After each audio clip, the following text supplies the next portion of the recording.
Hello बच्चों, कैसे हैं आप लोग। आई होप कि सब अच्छे होंगे। तो आइए स्वागत करते हैं आपका अपने केमिस्ट्री के यूट्यूब चैनल ई रसायन पर।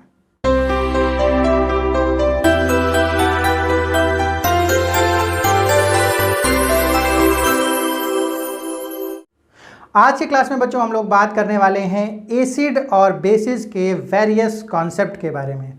तो लास्ट सेशन में बच्चों हम लोगों ने बात की थी आयनिक इक्विलिब्रियम के इंट्रोडक्शन के बारे में, जहां पर हम लोगों ने देखा कि इलेक्ट्रोलाइट्स क्या होते हैं, स्ट्रॉन्ग इलेक्ट्रोलाइट क्या होता है, वीक इलेक्ट्रोलाइट क्या होते हैं, तो क्यों हमको एसिड और बेसिस की ज़रूरत पड़ती है हमारे आयनिक इक्विलिब्रियम को पढ़ने के लिए।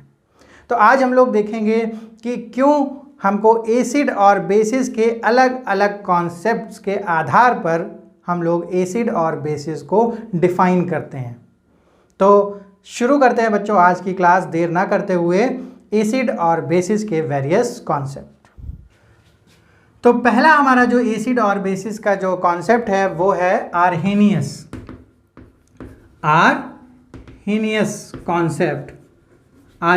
Concept of acid and basis. सबसे पहला जो कॉन्सेप्ट पढ़ने वाले हैं हम लोग बच्चों वो पढ़ेंगे Arrhenius concept of acid and bases. तो ये वाला जो कॉन्सेप्ट है, ये कॉन्सेप्ट हम लोग क्लास 10th में भी पढ़ चुके हैं। जब बच्चों इसको डिटेल में हम लोग पढ़ेंगे तो आप लोग देखेंगे कि ये सेम कॉन्सेप्ट आप लोगों ने कहाँ पढ़ा हुआ है, क्लास 10th में, जब हम लोगों ने एसिड और बेसिस चैप्टर को किया था। सेकेंड कॉन्सेप्ट है हमारा Brønsted-lorry acid and base. And third and last concept पढ़ने वाले हैं हम लोग बच्चों लुईस कॉन्सेप्ट, यानी लुईस एसिड एंड बेसिस। तो आज की क्लास में, आज के पार्ट में हम लोग इन तीनों कॉन्सेप्ट को डिटेल में करने वाले हैं और देखेंगे कि किस आधार पर इन तीनों लोगों ने एसिड और बेसिस को क्लासिफाई किया। तो सबसे पहले बच्चों हम लोग देखते हैं Arrhenius concept of acid and basis. So Arrhenius के अकॉर्डिंग जो हमारे एसिड होते हैं वो क्या होते हैं। तो आर्हेनियस के according acid are the substances which gives H+ ion on dissolving into water. क्या होता है कि अगर मान लेते हैं हम लोग HCl हमारा कोई एसिड है, ये वाटर में डिजॉल्व करने पर H+ आयन या फिर प्रोटॉन बोलते हैं इसको, वो देता है और काउंटर आयन देता है वाटर में डिजॉल्व करने पर। तो उसको हम लोग कहते हैं आर्हेनियस एसिड या फिर एसिड। तो इसको हम लोग बच्चों प्रोटॉन बोलते हैं, H+ को प्रोटॉन बोलते हैं। तो अगर हम लोग बच्चों H+ की जगह प्रोटॉन यूज़ करते हैं या किसी बुक में भी प्रोटॉन यूज़ किया जाता है तो आपको समझ में आना चाहिए कि इसको प्रोटॉन किसको बोल रहे हैं, H+ आयन को। H+ आयन को बच्चों प्रोटॉन क्यों बोलते हैं कि हमारा जो H होता है, H में क्या होता है, एक इलेक्ट्रॉन होता है और एक प्रोटॉन होता है और 0 न्यूट्रॉन होते हैं। तो अगर एक इलेक्ट्रॉन निकाल दिया गया तो उसमें केवल और केवल एक प्रोटॉन बचता है। तो एक इलेक्ट्रॉन निकालने के बाद उसका जो टर्म होता है वो H+ से दिखाते हैं हम लोग। तो H+ के पास एक प्रोटॉन होता है, इसलिए हम लोग इसको प्रोटॉन भी बोलते हैं। तो अगर कोई सब्सटेंस H+ वाटर में डिजॉल्व करने के बाद देता है तो उसको हम लोग बोलते हैं आर्हेनियस एसिड। तो इसको हम लोग बच्चों एक और तरीके से भी लिख सकते हैं।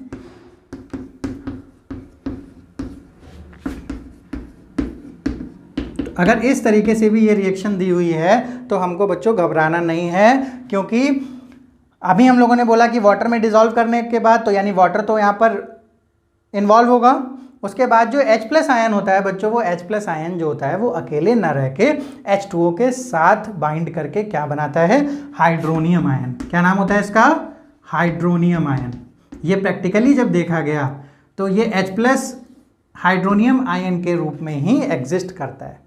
तो हम लोग इजीनेस के लिए हम लोग H+ लिख देते हैं, लेकिन एग्जैक्टली ये क्या होता है, हाइड्रोनियम आयन होता है। तो बच्चों हाइड्रोनियम आयन लिखा होगा तब भी हम लोग यही बात समझेंगे H+ आयन, और अगर H+ लिखा होगा तो हम लोग समझ जाएंगे। तो इस फॉर्म में भी ये रिएक्शन लिख सकते हैं। तो ये Cl हमारी क्या है, एक्वस मीडियम में है, ठीक है। तो ये हम लोगों ने बोला कि ये एसिड क्या होते हैं जो हमारा H+ या फिर H3O+ आयन देते हैं। बेसिस क्या होते हैं, bases are the substances which give OH minus यानी hydroxyl ion on dissolving in water. Bases क्या होते हैं कि अगर कोई सब्सटेंस है, अगर उसको हम लोगों ने वाटर में डिसॉल्व किया तो वो क्या देगा, Na+ और OH माइनस, तो उसको हम लोग बोलेंगे आर्हेनियस बेस।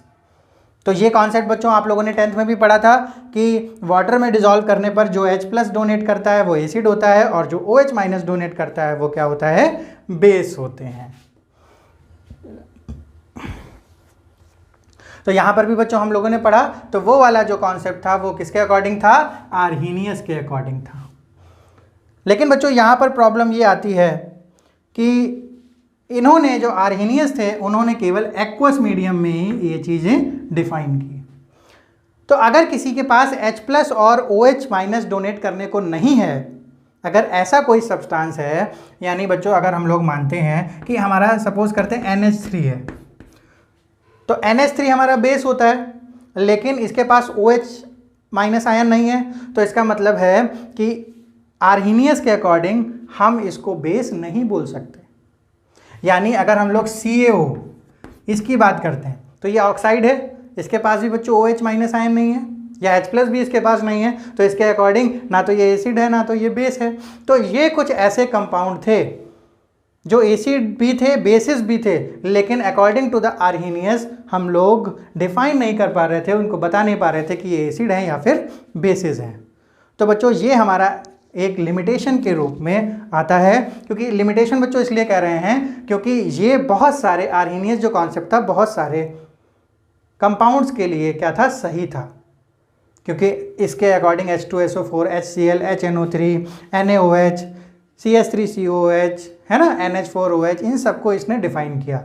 लेकिन बहुत सारे ऐसे कंपाउंड थे जिसको ये डिफाइन नहीं कर पाया, तो उसके लिए हम लोग चलते हैं अपने अब नेक्स्ट कॉन्सेप्ट पे, जो कि हमारा Bronsted Lowry concept. Bronsted Lowry acid and bases. तो अकॉर्डिंग टू द ब्रॉन्स्टेड, तो जो एसिड थे, ब्रॉन्स्टेड एसिड हमारे थे वो कौन से थे, जो हमारा प्रोटॉन डोनेट करते थे, यानी which the substance which donates H+ ion, या फिर इसको हम लोग बोलते हैं प्रोटॉन। अभी हम लोगों ने बात की कि H+ को हम लोग प्रोटॉन क्यों बोलते हैं, क्योंकि इसके पास केवल एक प्रोटॉन बचा है, जो इसका इलेक्ट्रॉन था वो जा चुका है, एस्केप हो चुका है। तो ब्रॉन्स्टेड-लोरी एसिड हमारे कौन से होते हैं, जो H+ डोनेट करते हैं। तो बच्चों यही तो हम लोगों ने बात अभी आर्हेनियस में की थी, लेकिन वहाँ पर एक्वस मीडियम था। बेसिस क्या होते हैं, विच डोनेट्स, सॉरी बच्चों, विच एक्सेप्ट्स H+ आयन या फिर प्रोटॉन। तो यहाँ पर केवल और केवल H+ या प्रोटॉन के आधार पर या प्रोटॉन के बेसिस पे एसिड और बेस दोनों को ही बच्चों यहाँ पर डिफाइन कर दिया गया है। किसके द्वारा, ब्रॉन्स्टेड और लोरी जो थे हमारे, उन्होंने कहा जो H+ देता है वो एसिड है और जो H+ लेता है यानी एक्सेप्ट करता है वो क्या है, बेस है। तो एग्जाम्पल से बच्चों हम लोग समझते हैं कि हमारा कोई एसिड है, HCl है, और उसको हम लोग H2 से रिएक्ट कराते हैं, तो हमारा क्या बनता है, H3O+ और Cl-। तो यहाँ पर बच्चों हम लोगों ने देखा कि जो हमारा HCl है वो उससे Cl- बन रहा है। तो यानी जो ये H+ है इसने क्या किया, इसने H+ क्या किया, डोनेट कर दिया, यानी माइनस कर दिया, H+ निकाल दिया। जबकि अगर हम लोग इस केस में देखें तो यहाँ पर इसने क्या किया, H+ को एक्सेप्ट कर लिया। तो जो एक्सेप्ट किया है वो हमारा क्या है, ये हमारा क्या है, बेस है, और ये हमारा क्या है, एसिड है। तो बच्चों अगर हम लोग उधर से देखें, दूसरी तरफ से देखें इस इक्विलिब्रियम के राइट साइड में, तो हम लोग देख सकते हैं कि अगर हम लोग इधर से H3O से H2O की तरफ जाएं, तो अगर इस डायरेक्शन में जाए हैं तो यहाँ पर क्या हो रहा है, ये H3O H+ क्या कर रहा है, डोनेट कर रहा है। तो इस केस में ये क्या हो गया, हमारा एसिड हो गया। और यहाँ से यहाँ जाते हैं तो ये H प्लस क्या कर रहा है, ऐड हो रहा है, तो ये हमारा क्या हो जाएगा, बेस हो जाएगा। तो यहाँ पर 2 एसिड और 2 बेस हमको मिलते हैं। तो इसी तरीके से अगर हम लोग एक एग्जाम्पल और ले लेते हैं NH3,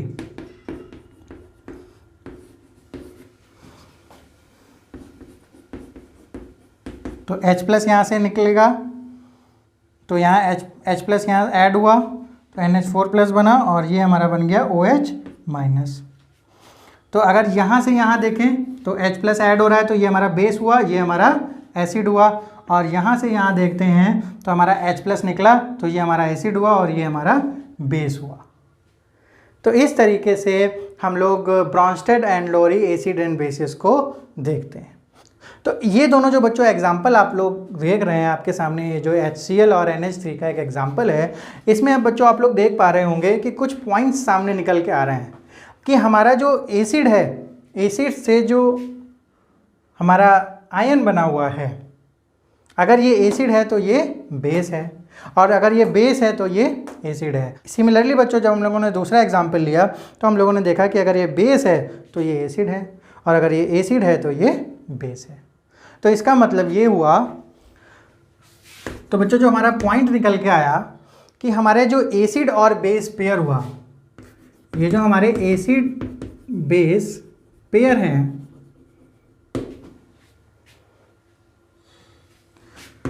that differs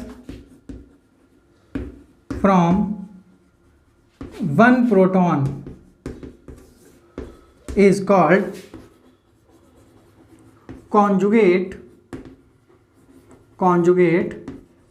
acid base pair। क्या मतलब हुआ बच्चों, ये कॉन्जुगेट एसिड बेस हम लोग इसको बोल रहे हैं कि अगर HCl एसिड है तो इसका कॉन्जुगेट बेस हुआ हमारा Cl माइनस, और अगर इसको हम लोग बेस बोलते हैं तो इसका कॉन्जुगेट एसिड हुआ हमारा HCl। सिमिलरली HO, यहाँ पर हम लोग लिख लेते हैं बच्चों, HCl का कॉन्जुगेट बेस क्या हुआ हमारा, कॉन्जुगेट बेस क्या हुआ Cl माइनस। ऐसे ही Cl माइनस का कॉन्जुगेट एसिड HCl। यानी हम लोग क्या कर रहे हैं, हम लोग H प्लस को या तो माइनस कर रहे हैं या फिर H प्लस को ऐड कर रहे हैं। इसी तरीके से यहाँ पर अगर हम लोग देखते हैं कि NH3 बेस है तो इसका कॉन्जुगेट एसिड इसका क्या है, NH4 प्लस। इसी तरीके से अगर हम लोग NH4 प्लस का कॉन्जुगेट बेस बात करते हैं तो हमारा आ जाएगा NH3। तो ये जो पेयर्स हैं एसिड और बेस के, तो इन पेयर्स को हम लोग बोलते हैं कॉन्जुगेट एसिड या फिर कॉन्जुगेट बेस। तो आप लोगों ने समझ लिया होगा बच्चों कॉन्जुगेट एसिड बेस पेयर कहाँ से आया है कॉन्सेप्ट, हमारा ब्रॉन्स्टेड लोरी कॉन्सेप्ट से हमने कॉन्जुगेट एसिड और कॉन्जुगेट बेस का भी कॉन्सेप्ट निकाला है। तो ये बच्चों हम लोगों ने देखा कि कॉन्जुगेट एसिड और जो कॉन्जुगेट बेस थे वो क्या हैं, उनको या तो हम लोग H प्लस जोड़ रहे हैं या फिर H प्लस माइनस कर रहे हैं। तो इसका एक एग्जांपल देख लेते हैं तो हम लोगों को और क्लियर हो जाएगा कि हमको कॉन्जुगेट एसिड के लिए H प्लस जोड़ना है या फिर कॉन्जुगेट बेस के लिए H प्लस ऐड करना है। हमारा किसी भी कंपाउंड का अगर हमें कॉन्जुगेट एसिड चाहिए, अगर हमको कॉन्जुगेट एसिड चाहिए तो हमको क्या करना पड़ेगा, H प्लस को ऐड करना पड़ेगा। और अगर हमको कॉन्जुगेट बेस चाहिए है किसी भी कंपाउंड का तो हमको क्या करना पड़ेगा, H प्लस माइनस करना पड़ेगा।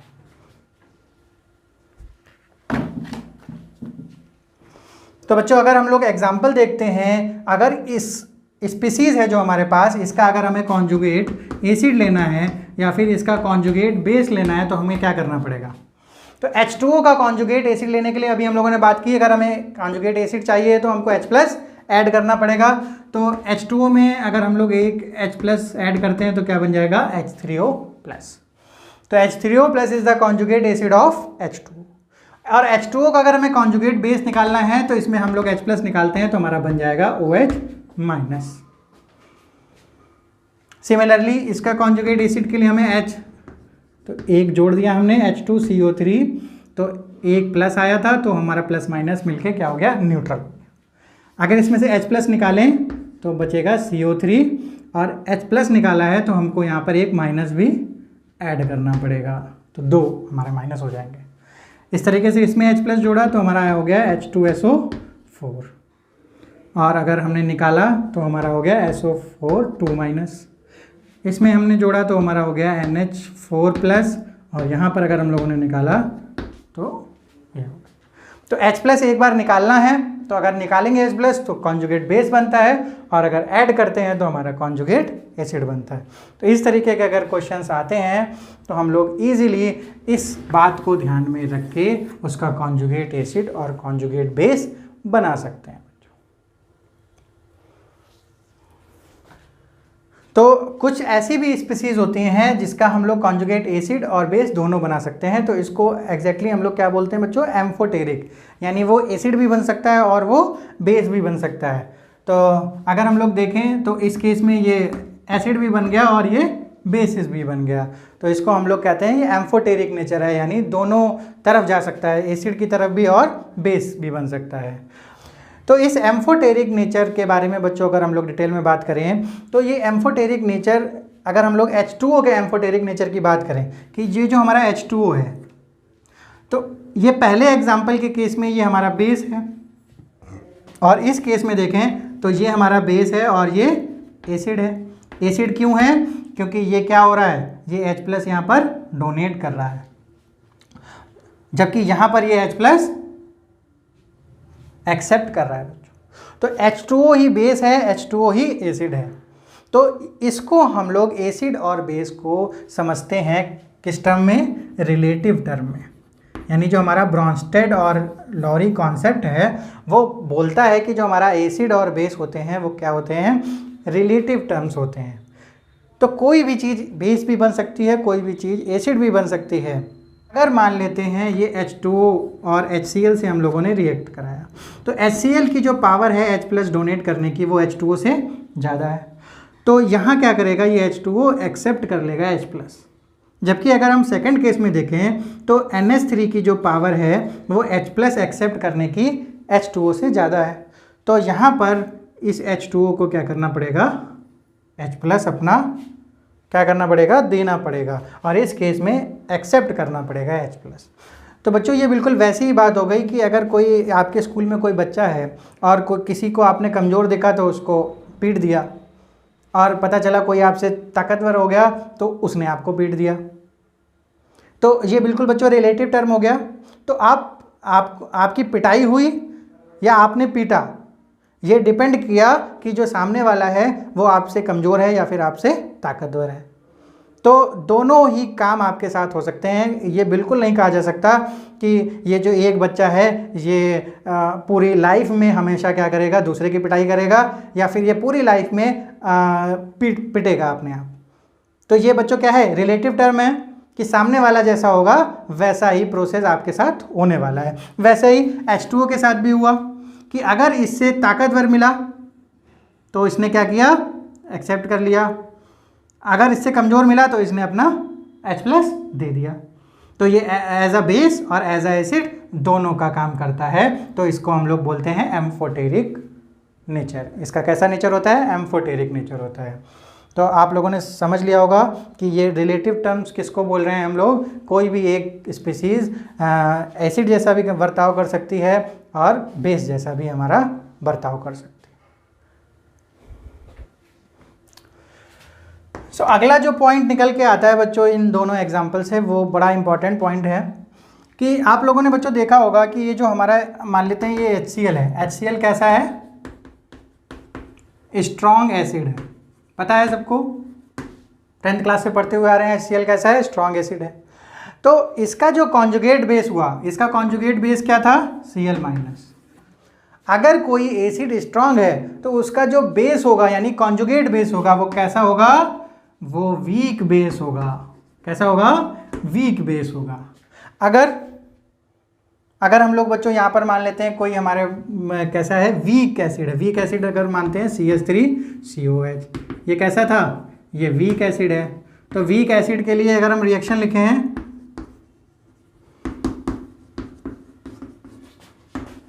CH3CO नेगेटिव और plus H3O plus.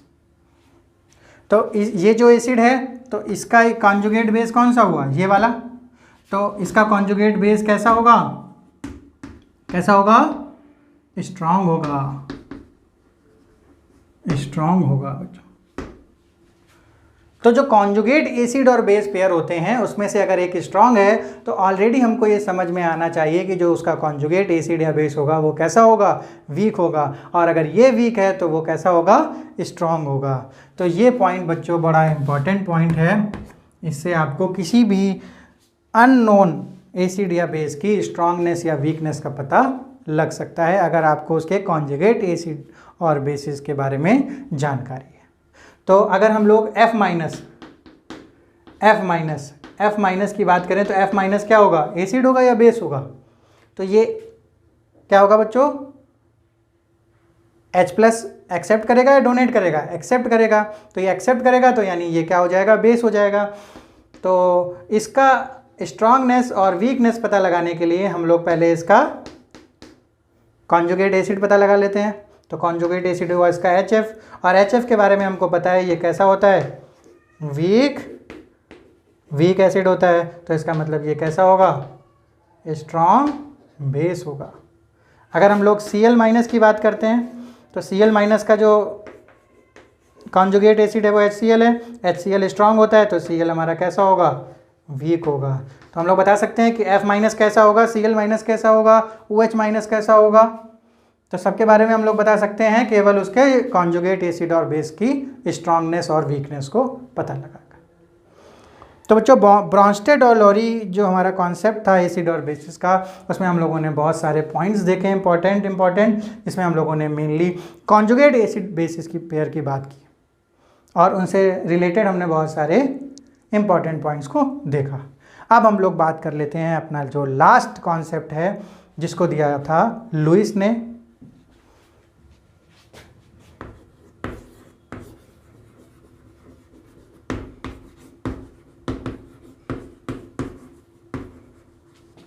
Lewis acid and base.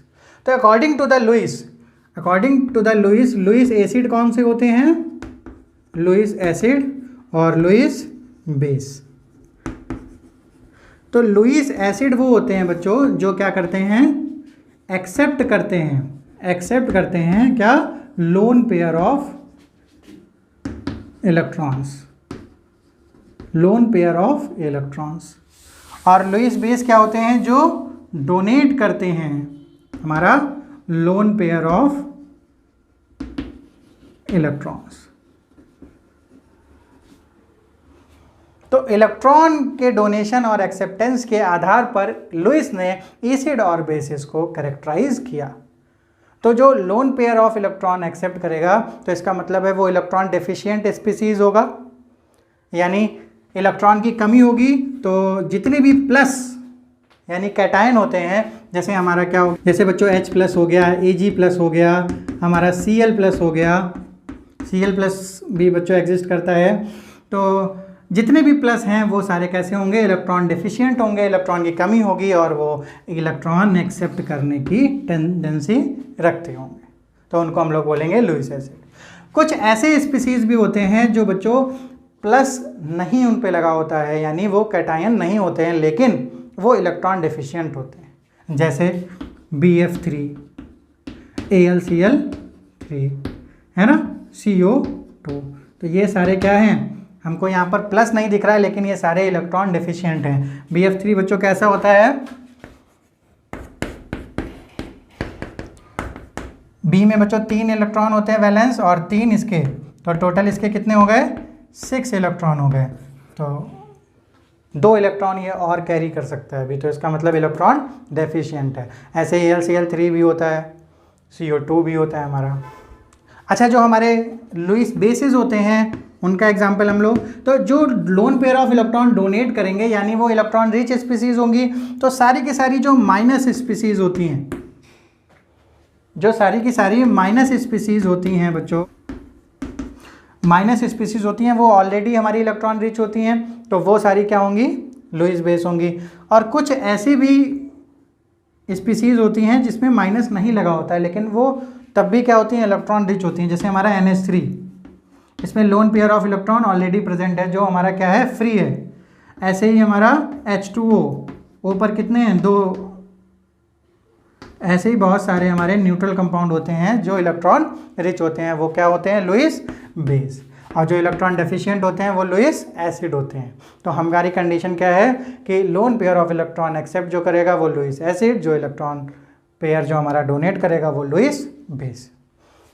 तो एक एग्जाम्पल देख लेते हैं बच्चों, बहुत ही फेमस एग्जाम्पल है। अगर आप लोगों ने अभी ऑर्गेनिक केमिस्ट्री शुरू की है, पढ़ी हुई है, तो एक फ्रीडल क्राफ्ट एल्काइलेशन रिएक्शन होती है, वहाँ पर हम लोग AlCl3 का यूज़ करते हैं रिएक्शन में। तो AlCl3 हमारा लुईस एसिड है, तो ये क्या करता है, Cl2 यानी Cl2 गैस के साथ रिएक्ट करता है। तो ये हमारा लुईस एसिड है, तो ये क्या करेगा, इसे इलेक्ट्रॉन की नीड होगी, तो ये इलेक्ट्रॉन क्या करेगा, AlCl माइनस यानी AlCl4, यानी इसको इस इलेक्ट्रॉन के साथ क्या करेगा, कैरी कर लेगा, और हमारा Cl4 या Cl प्लस बना देता है। तो ये हमारा इलेक्ट्रोफाइल जनरेट करता है। तो यहाँ पर क्या हुआ, ये हमारा एज अ लुईस एसिड काम करता है बच्चों, कौन सा, AlCl3। तो हम लोग इलेक्ट्रोफाइल जनरेट कराने के लिए AlCl3 का यूज़ करते हैं, जो कि हमारा क्या होता है, लुईस एसिड। एक दूसरा एक नॉर्मल एग्जांपल ले लेते हैं कि हमारा जो BF3 है, BF3 अभी हम लोगों ने देखा 6 इलेक्ट्रॉन है, और NH3 क्या होता है, ये इसको डोनेट करता है। तो ये इन दोनों से मिलकर एक एडक्ट बनता है, जिसको हम लोग बोलते हैं,